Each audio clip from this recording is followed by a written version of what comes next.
Hey everybody, welcome back. It's Blake from 4 Point Custom Works. We're going over the HBM 2280 in review, multifunction aluminum welder. So as you can hear and see, it's running. I've been using it here. So let's go to the start. Oops. Menu.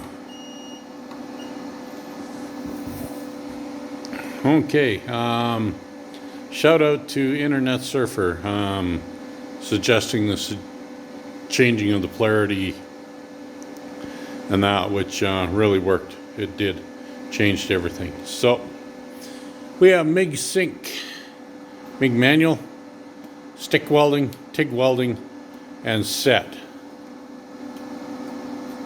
Set will take you to unit, BRD, unit, imperial unit, measurement, or metric unit. I'm on imperial, so that's where I want to be. I'm not using TIG. There's TIG.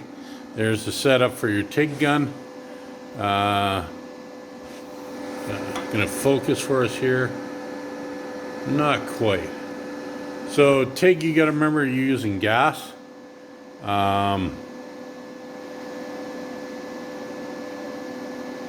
With it, so this is the setup for it and how you're going to work with that. So shows you here and that type of thing. So yeah,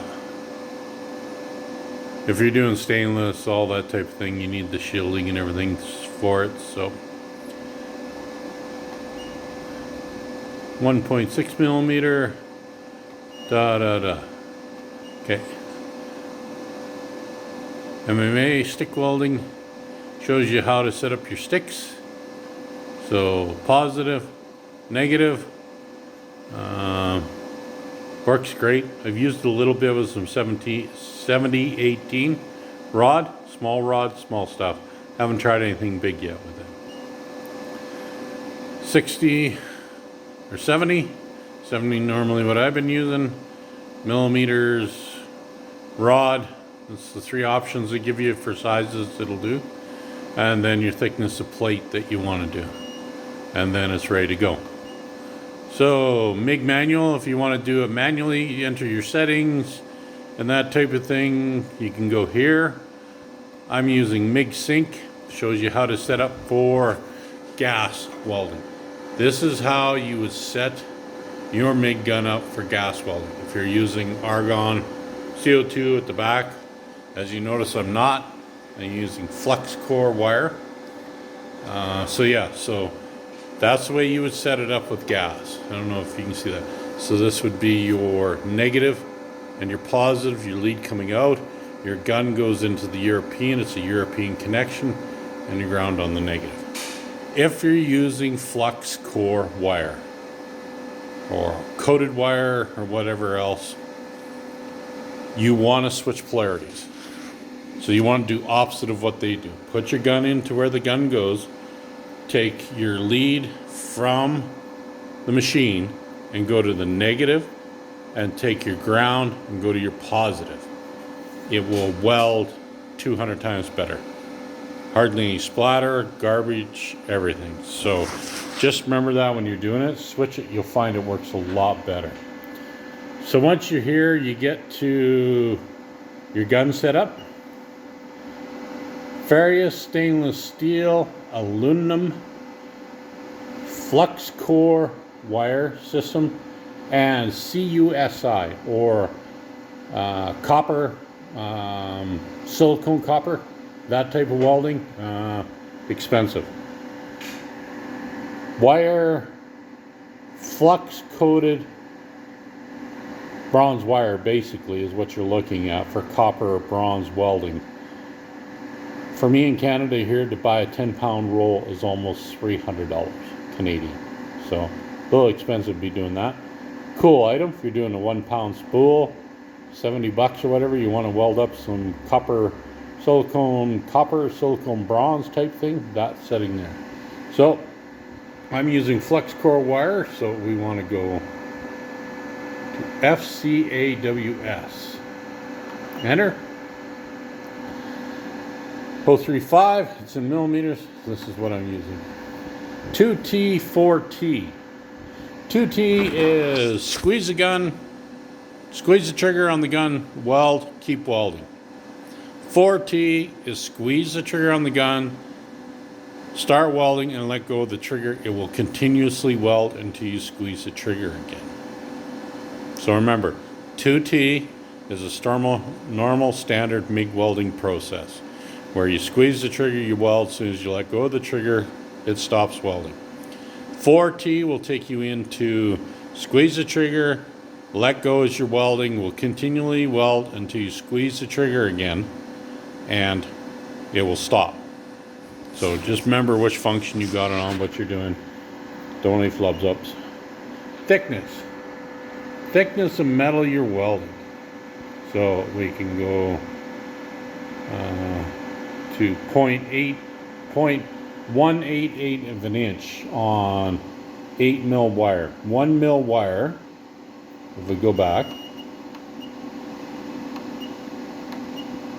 if we go over to 1 mil, 2T, we can go up to 1/4 of an inch, is what it will say it will weld. I've welded a little thicker than 1/4 inch, almost 3/8. Give me an excellent bead, excellent. I was actually surprised and impressed with it. So once you get your thickness set, push the button again. So you're continuously pushing this button as you're set.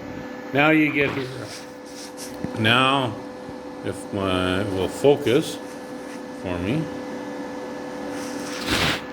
There we go. Foot per minute. So this is what they're suggesting is 12.4 foot per minute of wire. Voltage at 21.5. 1 is your induction. I'm going to explain the induction here in a second. If you figure you're not getting enough wire, you can turn this knob and it will let you take it up so far, and then it'll go red, and it's not a recommended what they figured. You can come back out of there, go to if you want more wire or less wire. Once you hit the red, it's not recommended. It's not going to work correctly, is what their suggestion is. So let's say 12.4 roughly. 21.5 volt amperage. Sorry, they say volt, I don't know why. So you can increase this or decrease it if you figure it's burning too hot or not hot enough. Not hot enough, turn it up.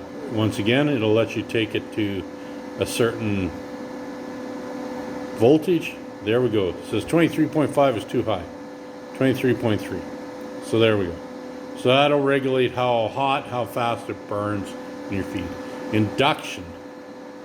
1, 2, 3, 4. On MIG 1 and 2. 1 I find is perfect. 2 is way too hot. Way too fast, way too quick. Unless you're doing production weld. Your welder will tell you we're in MIG sync. We're in 2T mode. It says mixed gas. We're actually not running mixed gas. It says mixed gas anyhow. Material, it says FCAWS. Flux core shield is basically what it is. This is what we want to run it on. And the diameter and the thickness of the plate of steel. We go back to the beginning again. MIG SIG setting. If we go ferrous metal, you're running gas. It'll say mixed gas or CO2. You need to choose which one you're using. You'll hit that, then you'll go into welding diameter.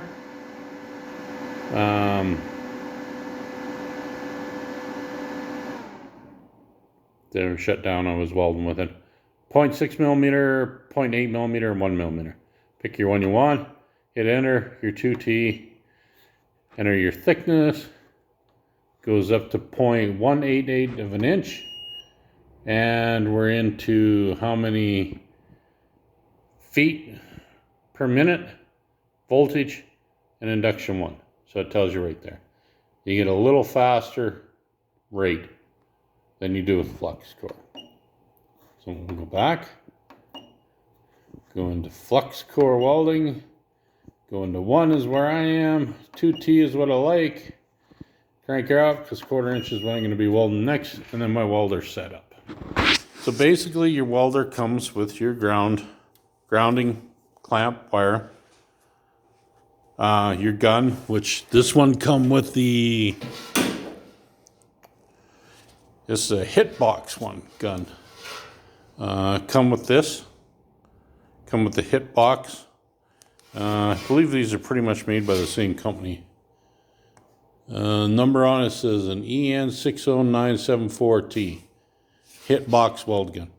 Gun works great. Nice nozzle, everything. Good heavy duty coil at the back. Rotation. Works great.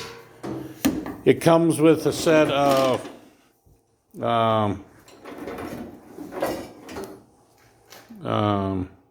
units for stick welding, which are in the box. I put them back in the box. Comes with 3 wire spool rollers. So these little rollers here, on each side of them is a groove and marked with a number, meaning the diameter wire you're using. North American, we have the 0.8 and the 1. The other wires, the other two spools that come with it are for smaller diameter wires, and I believe the A on it for the other one is European. This is your burn back control. This is how far you're going to have away from where you're burning and what you're doing. You want to set this, everybody's preference, that type of thing. Tool, and yeah, that's pretty much it for the welder. It comes with a 110 plug on the back of it. So basically they give you an adapter. You can see there, it goes to my 220 on the wall. That's the adapter it plugs into, and it goes back to the back of the machine. You're on off. I'm going to switch it off because I'm done for the night. And your gas hookup and your voltage is what it's rated for. So the gas come with the line. No regulator with this one. You got to buy your own regulator for it. But I don't use gas because where I live and the availability of gas is hard to get, and it's a pain in the ass to deal with the companies that supply it. I'm just flipping the welder around so everybody can have a look at it. So yeah, so I haven't had any problems yet with it yet. I'm liking it. It's been a good welder. Welds really great. Wine's fine. Does what I'm doing. I'm working with rusty, crappy steel. Nothing new. So yeah, it's been really good. If you have any questions or anything or want to know something about it, I'll try and answer them for you. Leave it in the comments section, and I'll definitely try and answer them for you or show you something on here and that type of thing. But yeah, so I have to give good credit to the boys. The HBM 2280 is working so far for me. I haven't had any issues or problems. So yeah, so I'm just going to open this up here. I'll screw it back on later.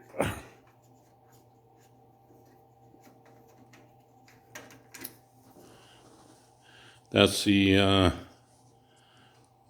plug for the TIG unit is where you want to hook in for that. So, and they have a separate line with this one for the TIG. You run your own line with the TIG gun is my understanding. I haven't looked at it. Like I say, I don't use gas, so. But yeah, that's it. On my Princess Auto Cart, I've got the review for that as well too, if you want to look at that. I'll be coming, next video probably be the little wood burning stove. I'm trying to get set up in my shop here just to give a little bit of heat. Nothing really spectacular, just to chill off while I'm in here. And next one I'll be talking about probably is I'm going to go into the ZZ McTech plasma cutter. The filter system and everything, be going over it. Been using it quite a bit as well. So thanks for coming along. Thanks for joining me. And if you like the content, like what you're seeing and everything, please hit the like button and subscribe if you want to continue to see more things coming along. Like I say, my next video will be about the heater and that in the shop, trying to get it set up and stood up and operating. And then might be moving back into some forging, other metal work that's coming along as well too. So thanks for joining, and we'll see you next time.